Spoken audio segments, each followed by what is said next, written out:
Alors aujourd'hui encore, 2 coups de cœur de Catullus, parus en juillet 2016. Le premier s'appelle Suite française. Son auteur en est Irène Nemirovsky. Elle est présentée par Cécile. L'auteur, né en 1903 à Kiev et décédé en 1942 à Auschwitz. C'est une romancière russe d'origine ukrainienne et de langue française. Son père, un riche banquier ukrainien, s'installe avec sa famille à Paris en 1919. Suite française est une photo sur le vif de l'Exode en juin 1940, puis du début de l'occupation allemande. La première partie est une peinture acide et juste des familles sur les routes. Les villages envahis par les femmes et les enfants, épuisés, affamés, luttant pour obtenir la possibilité de dormir sur une simple chaise. Des bourgeois aisés qui ne supportent pas de partager l'essentiel avec la populace. L'arrivée des Allemands victorieux est outrageante, humiliante pour les Français vaincus. Elle met en évidence l'ambiguïté des positions françaises entre les défaitistes et ceux qui veulent résister. La seconde partie de l'ouvrage s'attarde à décrire le statut ambigu des relations entre quelques familles françaises et les troupes allemandes qui se sont installées chez elles. Beaucoup de méfiance de la part des Français.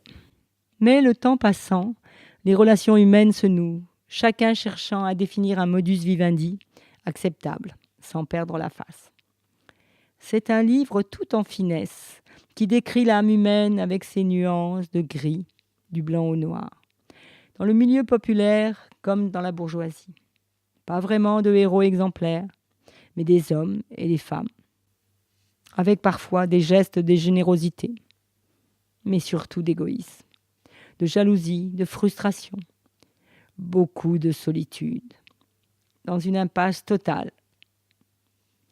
Ce n'est pas un livre qui fait rêver, mais qui traduit bien cette France des années 40, dont on n'est pas très fier. Ferions-nous mieux aujourd'hui, nous dit Cécile. Le deuxième ouvrage sera La montagne ensommeillée, sous-titré Conte d'une enfance andine, écrit par Álvaro Escobar Molina et présenté par Nicole.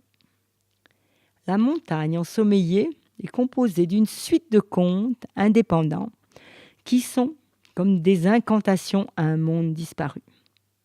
Quelques titres de chapitres.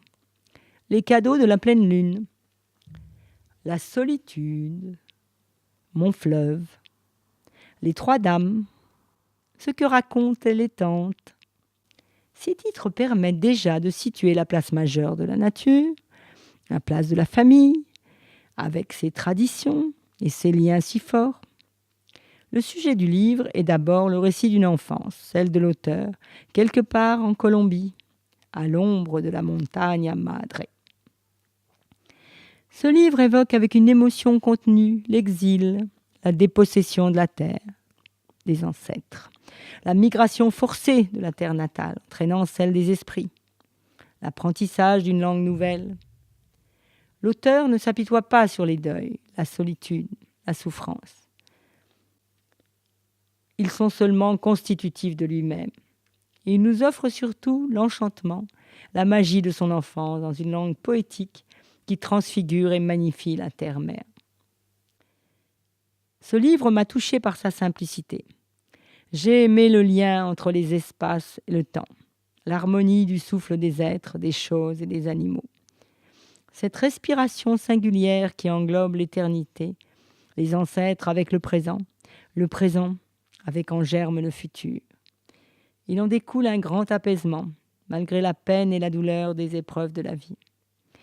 Ellipse et intensité, preuve d'une belle sensibilité, nous dit Nicole.